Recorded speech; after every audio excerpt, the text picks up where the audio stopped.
अस्सलाम वालेकुम, this is Rashid from abroad x. Mostly students की हमें इंक्वायरी रिसीव होती है कि वो MBBS के लिए अब्रॉड जाना चाहते हैं, फ़ॉरेन कंट्रीज़ को प्रेफर कर रहे हैं, तो कौन सी यूनिवर्सिटी और कौन सा कंट्री उनके लिए बेहतर हो सकता है। तो मैं हमेशा उनको बात बोलता हूँ कि यूनिवर्सिटी चूज़ करने से पहले, कंट्री चूज़ करने से पहले आप ये देखें कि क्या वो यूनिवर्सिटी पाकिस्तान मेडिकल काउंसिल की PMC की कैटेगरी A लिस्ट में फॉल करती है या नहीं करती।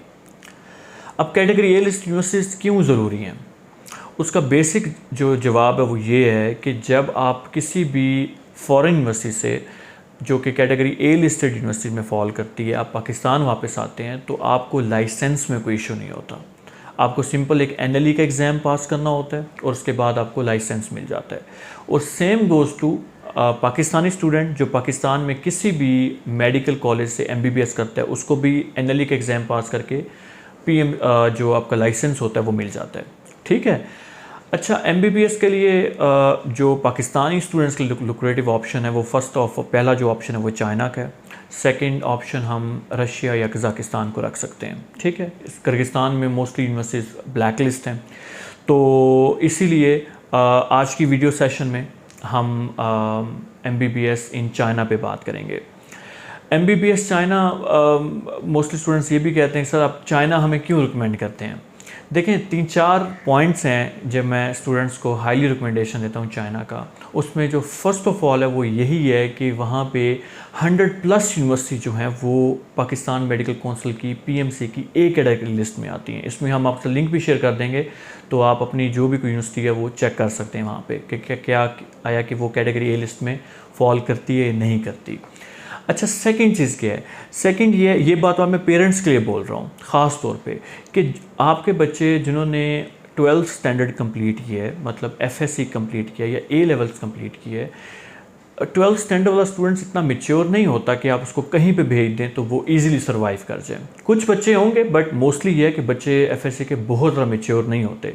तो चाइना लुक्रेटिव इसलिए है क्योंकि वहाँ पे Pakistani students second largest nationality हैं इंटरनेशनल स्टूडेंट्स की। आपको हर प्रोविंस में, आपको लियोनिंग प्रोविंस में, खनान प्रोविंस में, जियांगसू प्रोविंस में, आपको यूनान प्रोविंस में, बीजिंग में, शंघाई में, शेंगडोंग में, ठीक है, खबे में, आपको हर जगह पाकिस्तानी स्टूडेंट मिलेगा। ठीक है, एक तो ये रीज़न है। दूसरी रीज़न ये है कि थर्ड रीज़न ये है इसमें कि इकनॉमिकल बहुत ज़्यादा है। इकनॉमिकल इस तरह से है कि चाइना में तकरीबन आपकी जो कैटेगरी A लिस्टेड यूनिवर्सिटीज़ हैं उसमें फ़ीस आपकी 6 लाख से 8 लाख रुपए तकरीबन बन जाती है, ट्यूशन प्लस हॉस्टल। ठीक है, मतलब इसमें तकरीबन 15,000 युआन से RMB से 25,000 RMB तक फ़ीस जाती है। अब आपका सवाल ये भी होगा कि कौन सी यूनिवर्सिटीज़ हैं। यूनिवर्सिटीज़ इसमें खबई यूनिवर्सिटी ऑफ मेडिसिन हो सकती है जो कि शीजायुआंग सिटी में है। शीजायुआंग सिटी बीजिंग से बिल्कुल 1.5-2 घंटे के फासले पे ही है और ये खबे प्रोविंस में आती है। आपकी नंगचांग यूनिवर्सिटी हो सकती है, यूनिवर्सिटी ऑफ साउथ चाइना हो सकती है, फ्यूजान मेडिकल यूनिवर्सिटी हो सकती है। There are ample number of universities जो कि कैटेगरी A लिस्ट में फॉल करती हैं, जिनकी फ़ीस 6 लाख, 7 लाख, 8 लाख बनती हैं।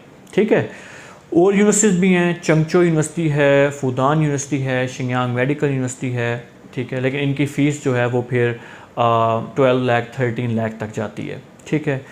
अच्छा, स्टूडेंट्स का एक और बड़ा इंटरेस्टिंग सवाल आता है, वो ये कि सर हम अगर चाइना जाएंगे तो चाइना में तो हमें जो है वो चाइनीज़ लैंग्वेज सीखनी होगी। देखें, आप अगर चाइना जाएं, रशिया जाएं, यूक्रेन जाएं, इटली देख लें, जर्मनी देख लें, या सेंट्रल एशियन कंट्रीज़ में कज़ाकिस्तान है, उज़्बेकिस्तान है, ताजिकिस्तान है, तुर्कमानिस्तान है, किर्गिस्तान है, या फिर बेलारूस चले जाएँ आपको हर जगह उनकी लैंग्वेज सीखनी होगी। क्योंकि एक बात हमेशा याद रखें कि MBBS जो है वो कोई एकेडमिक डिग्री नहीं है। MBBS से अप्लाइड एजुकेशन, MBBS से प्रोफेशनल एजुकेशन। जो आपका वहाँ पे लैब वर्क होगा, वो कोई पेशेंट आता है, ठीक है, फॉर एग्जांपल आप चाइना में गए हैं, कोई पेशेंट आ गया लैब वर्क में, वो आपको बोलता है मुझे यहाँ पे पेन है, तो अगर आप उनको समझ नहीं पाएंगे तो डायग्नोस कैसे करेंगे। इसकी एग्जांपल सिंपल सी ये ले लें आप कि आप मुल्तान में अगर आप अपॉइंट होते हैं तो मुल्तान में आपको ज़्यादातर पेशेंट सराइकी मिलेंगे। आप लाहौर गुजरांवाला में पेशेंट आपको ज़्यादातर जो है वो पंजाबी मिलेंगे। KPK में आपको पश्तून मिलेंगे। तो लैंग्वेज एक बेसिक जो है वो आपका कंपोनेंट है जिसमें आप जो है वो आपकी MBBS की डिग्री सारी जो है वो डिपेंड कर रही है।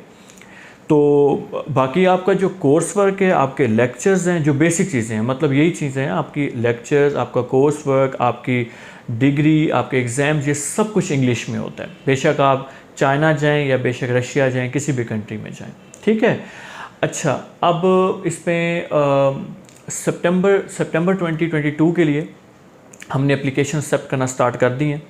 तो जो स्टूडेंट्स जिनकी डिग्री कंप्लीट हो चुकी है या जिनकी होने वाली है, तो अगर आपकी परसेंटेज एफएससी में 50% है या 50% से अबव है, तो आप हमारी एडमिशन टीम के साथ कांटेक्ट कर सकते हैं। इस वीडियो में हमारी कांटेक्ट डिटेल्स आ रही हैं, व्हाट्सएप भी और ईमेल आईडी भी आ रही हैं। तो आप अपने मैट्रिक और इंटरमीडिएट की ट्रांसक्रिप्ट फॉरवर्ड करके अपनी प्री क्वालिफ़िकेशन पता कर सकते हैं। तो प्री क्वालिफ़िकेशन इसलिए हमारी कंपनी करती है कि इसमें आपको पहले ही पता चल जाता है अप्लाई करने से पहले कि whether you meet the admission criteria और नॉट, ठीक है। तो इसमें आपका टाइम जो है वो बच जाता है। तो if you have any question you can freely communicate with us. Thank you so much, take care.